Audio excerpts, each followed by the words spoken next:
Hello, everyone. Welcome to a part 2 follow-up of the other video that I did.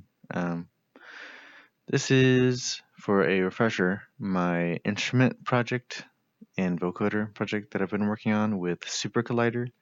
So we have buttons here, and whenever you press them, at least for these ones, they change the signal in SuperCollider.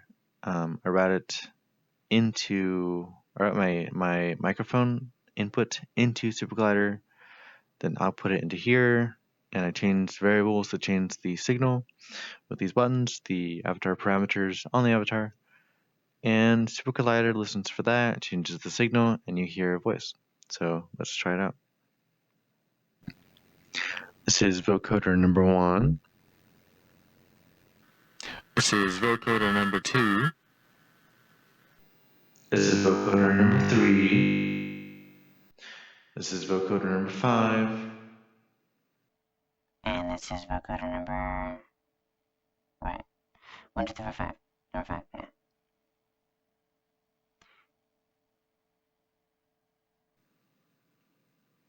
Anyways, you see that anyone can interact with these as long as they have the proper settings on, like force on my avatar, and then I can allow others to touch my buttons and stuff. So now let's move on to the instruments. So we have here two, you could call them like theremins, I guess. That's the closest thing that I could think of to them. So you would press the button, that would turn it on, and then you would reach into the sphere to change the pitch to go up and down. Let me enable myself to hear it real quick because I can't really seem to hear all this with like a really low latency. So especially with the vocoders, if I have them on and I talk, then I hear myself and I just mess up myself talking. So let me change it real quick. All right, so let's test this one.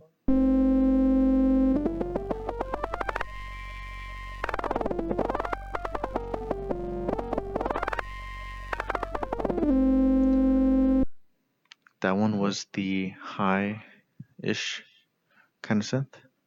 Now for the low.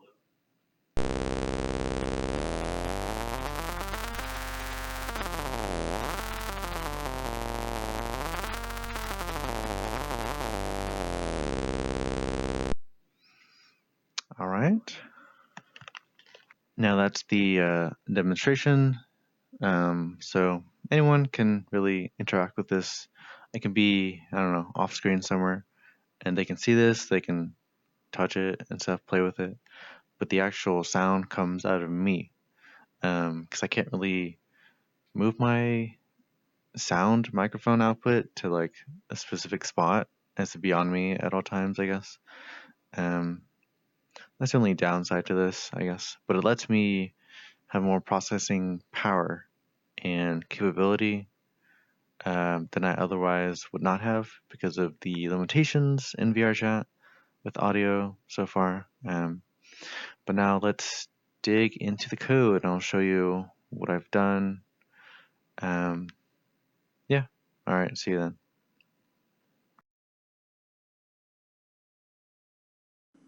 Alright, here is the code. So I have instructions and comments and actions in order of numbers that you go through each one. So first we manually set our devices before booting. Then we have our sample rate and input-output channels. And it's important to have the same sample rate as your devices as the server as well. So everything needs to be like the same sample rate to mesh. And then we can test our inputs and outputs with these commands. Next, we add our synth defs for vocoder and instruments. So on each one of these, I have a gate to disable and enable their signal sound from coming out of my microphone output. And then let's start with the vocoder. So I have a few effects, 5 of them, combining with like reverb, for example, or comb delay line effect. And I have each one of these here, and then you'll see later that each one of these can be on or off from the open sound control changes. And so the sims, so we have set it to a specific scale. Go our value from 0 to 1, to transpose to 0 to 24. We use these to go into a pitch specifically for like a scale degree. We offset it by like 36 semitones up, so it's now a scale in a higher range of intervals, or octaves, I mean. Then we pass this into like a LF saw. We put it into the time domain and add effects like mag smear and brick wall. And these variables get changed by the open sound control changes. And it changes from, it adds an effect that changes from low to high for more depth of the sound. And I do these on both of these synths. Next, we just create them on the server. Then we can test them on and off. And then when we're done with them, we can just free them with these commands. And now, in the later half, we set up our open sound control pathway address. So it's the address and the port of the messaging. So we're trying to make a SuperCollider receive messages from VRChat. This is what this part is essentially doing. So then we set up our OSC defs. So we have one for the vocoder toggle, the 2 instrument toggles, and a pitch changer.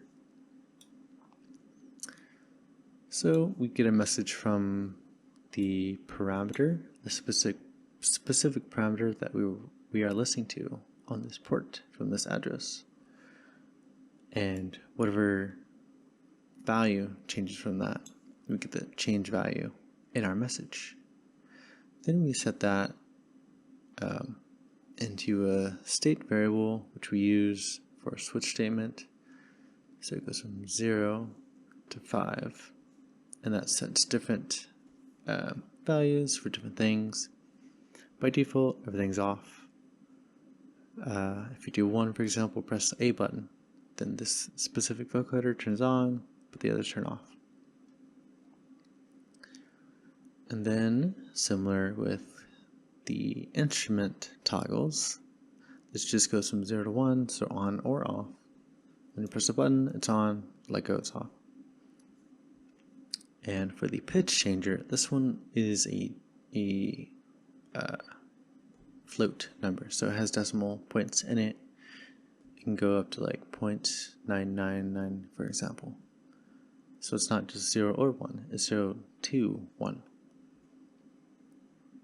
And these are our parameters that we look for these messages. So you can't do more than one of these OSC defs at a time. And then to actually do the commands, you can do, if you're on Windows, you can do Control Enter for the whole line or whole block of code, or you can do just Shift Enter for just one line. Some of these are a bit finicky if you try to block the whole thing, like all these OSC defs at the same time. I tried to block them together, but it didn't seem to work, so I just do them individually. And that's about it. Thanks for watching. See you in VRChat.